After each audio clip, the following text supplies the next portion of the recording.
Hello and welcome. There are many models of how our psyche operates, and one of the most interesting and eye-opening is the one developed by Gurdjieff within the fourth way tradition. This is the one about the four centers.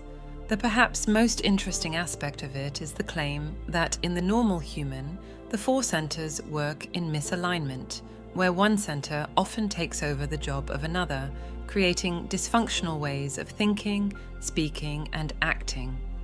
This can be observed in, for example, our tendency to intellectualize emotions instead of actually feeling them. When approaching any model that is designed to help you understand your inner life better, it is important to remember that it needs to be applied naturally to your own experience, as opposed to staying in the realm of the theoretical.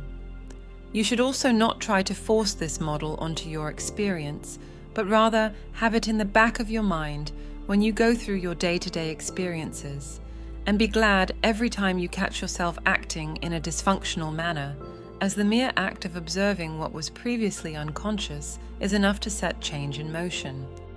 In the fourth way tradition, the concept of the four centers plays a pivotal role in understanding human psychology and the potential for self-development.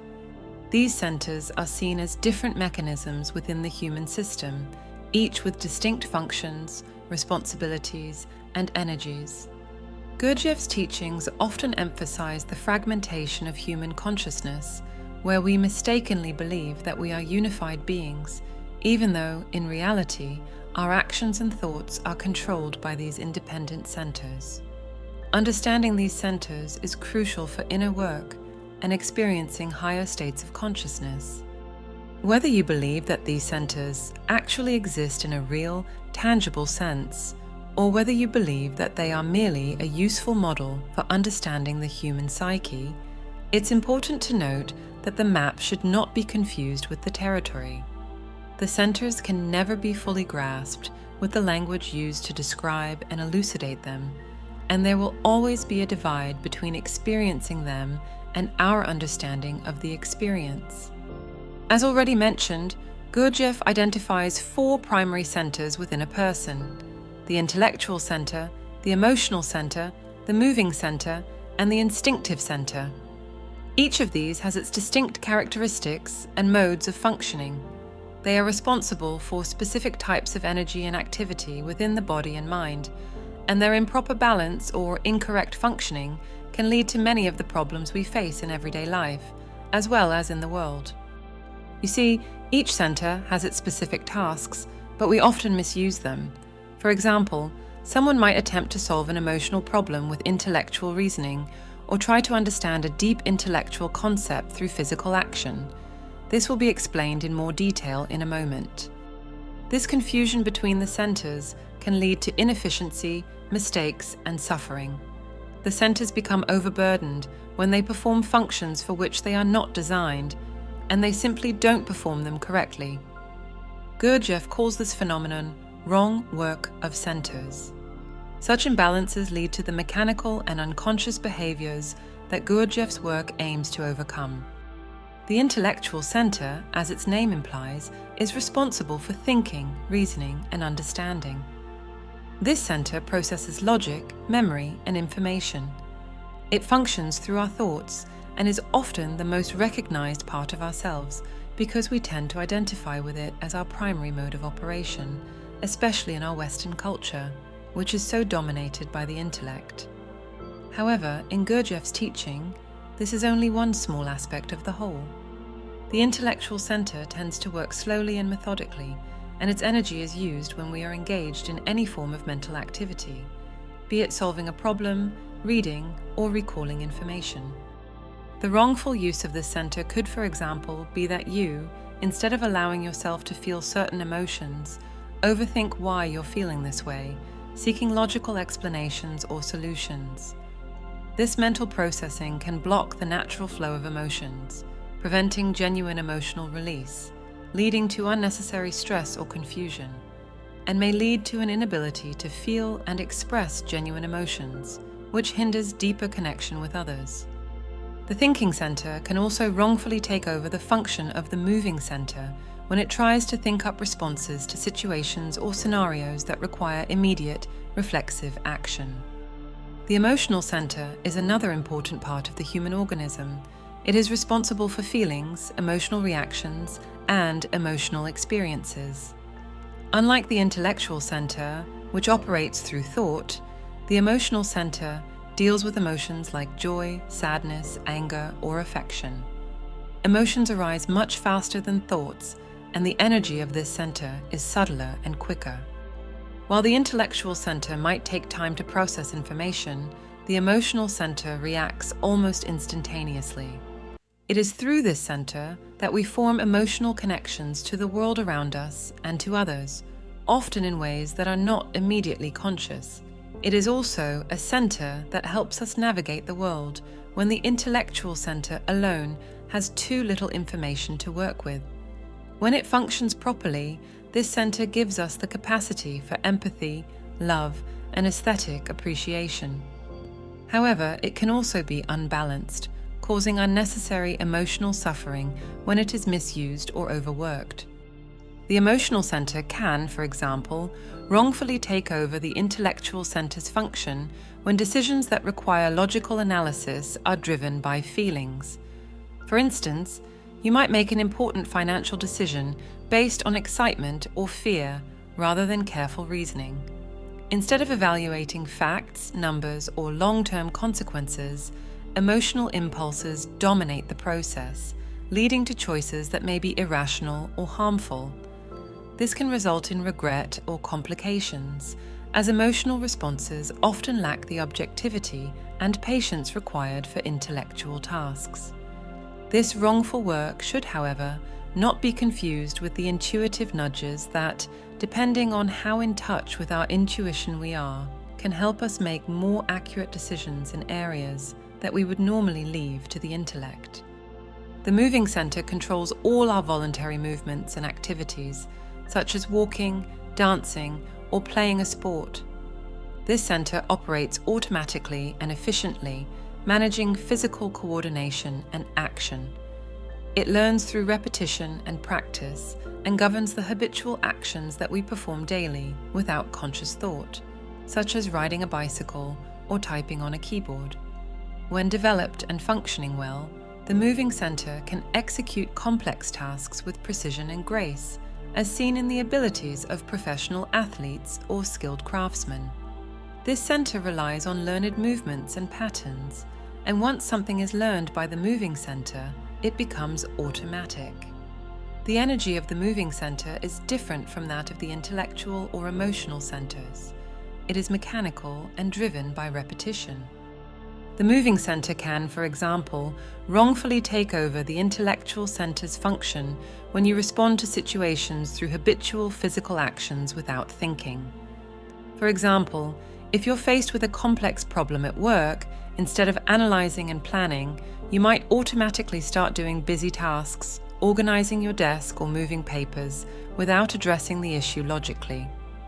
This mechanical response distracts from the real intellectual work needed, leading to wasted energy and inefficiency, as the moving center reacts without the conscious thought required to solve the problem effectively. The instinctive center operates at an even more basic level than the moving center, being responsible for the automatic functioning of our bodies. It controls all our involuntary functions, like breathing, digestion, and the heartbeat, and ensures that the body maintains homeostasis. Unlike the intellectual and emotional centers, the instinctive center does not require conscious control. It governs survival instincts and reactions such as hunger, thirst, and the reflex to pull your hand away from something hot. The instinctive center is also where the body's self-healing processes reside. It functions continuously, even when we are asleep, managing the body's vital functions to ensure our survival. It is debatable whether the instinctive center, which operates to a large degree by itself, can actually be engaged in wrong work, or if its involvement is really due to the wrong work of other centers. But one example might be that it takes over the emotional center's function when primal reactions like fear or anger dominate instead of appropriate emotional responses. For example, in a stressful argument, rather than processing the situation emotionally with empathy or understanding, the body reacts instinctively. Your heart races and muscles tense, which may lead to you lashing out defensively without thinking. This instinctive fight or flight response bypasses the emotional center's ability to calmly engage, leading to heightened conflict instead of resolving the situation through emotional awareness and communication.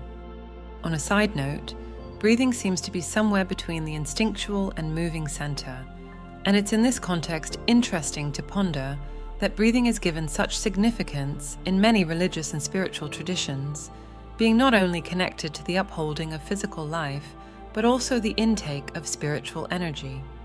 Breathing is also often disrupted by our lives in the modern world. We have a whole video on proper breathing, and there will be a link to it at the end screen. The goal of Gurdjieff's fourth way teaching is to bring harmony to these centers, ensuring that each one functions properly within its own domain. This harmony is what leads to the possibility of achieving higher consciousness. Self-observation, a cornerstone in the fourth way tradition, is a key practice in working with the four centers. By paying attention to how these centers operate throughout daily life, you can begin to recognize when each is functioning appropriately or when one is dominating improperly. The goal is to observe without judgment, noting which center is active in a given situation. For example, if you're analyzing a situation, is your intellectual center properly engaged, or are you letting emotions cloud your thinking? Similarly, during emotional experiences, notice if you're allowing genuine feelings to arise, or if you're overthinking or reacting physically. Through consistent self-observation, you gain awareness of mechanical habits, misuses, and imbalances between the centers. If you want to learn more about self-observation, there will be a link to a whole video about it at the end screen. Throughout his teachings, Gurdjieff also stressed the importance of energy conservation within these centers. Every action, thought, and emotion consumes energy, and in the ordinary mechanical state, much of this energy is wasted. We waste energy on purposeless negative emotions, unnecessary physical movements, or mental overthinking. An example of wasting energy in the intellectual center is overthinking simple decisions, like what to eat for dinner or what to wear. Instead of quickly choosing based on immediate needs, the intellectual center gets caught in endless loops of analysis, considering too many options or hypothetical outcomes. This excessive mental activity drains energy without providing useful results. Instead of using the intellectual center for necessary problem solving, it becomes overworked on trivial matters, leaving less energy for more important tasks that genuinely require intellectual effort. In the emotional center, energy is often wasted through unnecessary reactions to minor irritations, like getting upset over someone cutting in line or a small criticism. Instead of letting the moment pass, the emotional center triggers a surge of frustration or anger, which may linger and affect your mood for hours. This emotional overreaction consumes a large amount of energy without resolving anything. The energy that could have been used for positive emotional connections or creative expression is drained by dwelling on trivial negative experiences. This leaves you depleted and more prone to further emotional outbursts, since it trains the brain to respond similarly in similar circumstances in the future. In the moving center, energy is wasted through unnecessary fidgeting or excessive unconscious movements, such as tapping your foot, playing with objects, or pacing aimlessly. These repetitive actions may happen without awareness, especially when you're anxious or bored. While they serve no real purpose, they consume energy that could be better used for focused physical activities or tasks that require attention.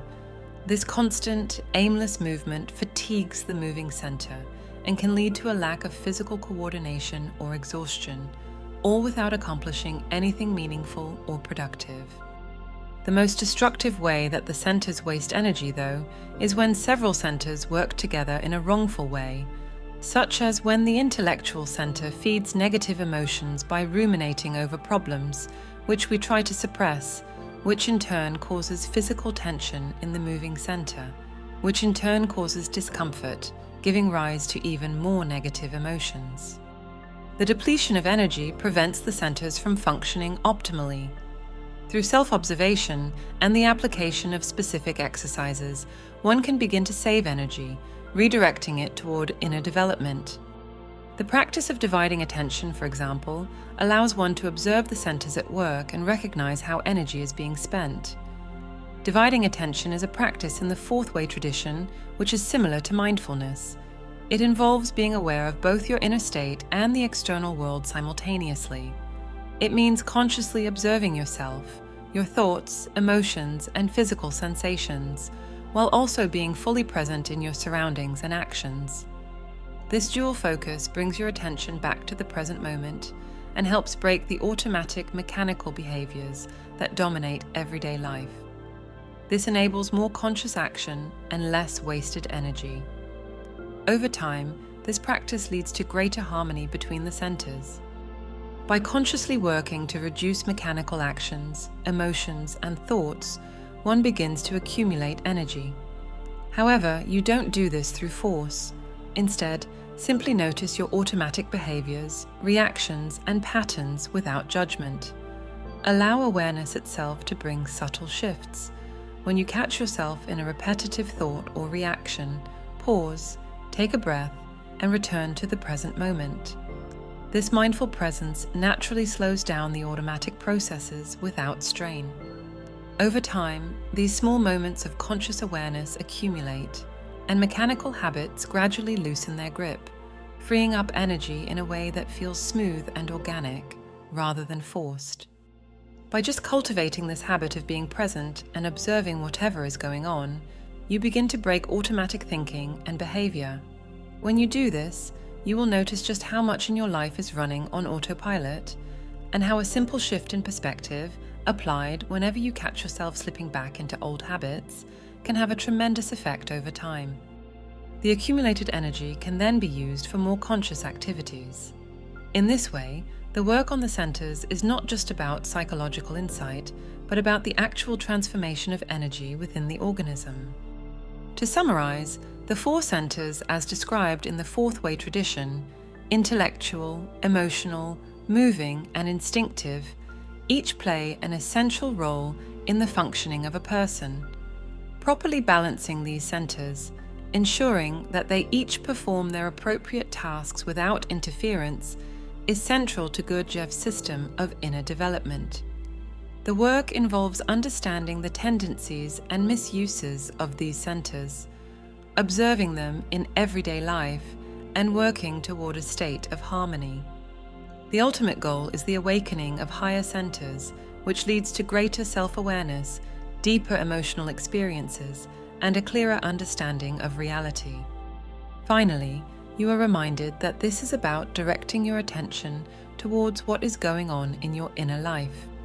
It can be daunting to realize just how many useless, dysfunctional, and downright destructive thoughts and behaviors we engage in daily due to our lack of understanding of our inner lives and how to handle them. Therefore, it's good to remember that this is not about constantly being vigilant of the wrong work of the centers, so that you can force them to work the right way. Instead, you are encouraged to take a mindful approach. Become acquainted with how the centers operate in your life and with what is going on the inside in general. We've learned to put our focus on the external reality for most of our lives, while there are so many things on the inside that are hidden in plain sight. This is where our real power lies, but it's a power that is not acquired through force, but rather through being present, observing what is going on, and being willing to let go of the mind's insistence on trying to control everything. It's a power that we gain more of the more we learn to relax into the present moment. Think of this in relation to the work of the centers. Think, for example, of how much unnecessary mental activity is used when you are frustrated over a task, how this feeds negative emotions, which in turn makes both your movements rigid, tense, stiff, and forceful, and your thoughts about the situation mechanical and inflexible, and therefore fixed inside loops that don't get you anywhere. This is a concrete example of how you can put the information in this video into practice. Many of the issues we are facing are there simply because no one has told us that we have other options with regard to our inner lives than those that most readily present themselves to us. And down the road, there's a higher state waiting for you. One where you're conscious and grounded in the present moment, and from where you calmly can handle whatever is in front of you or simply let it go, and where life flows effortlessly and the centers work in harmony. You've now reached the end of the video. Remember to like and subscribe. Thank you for your time.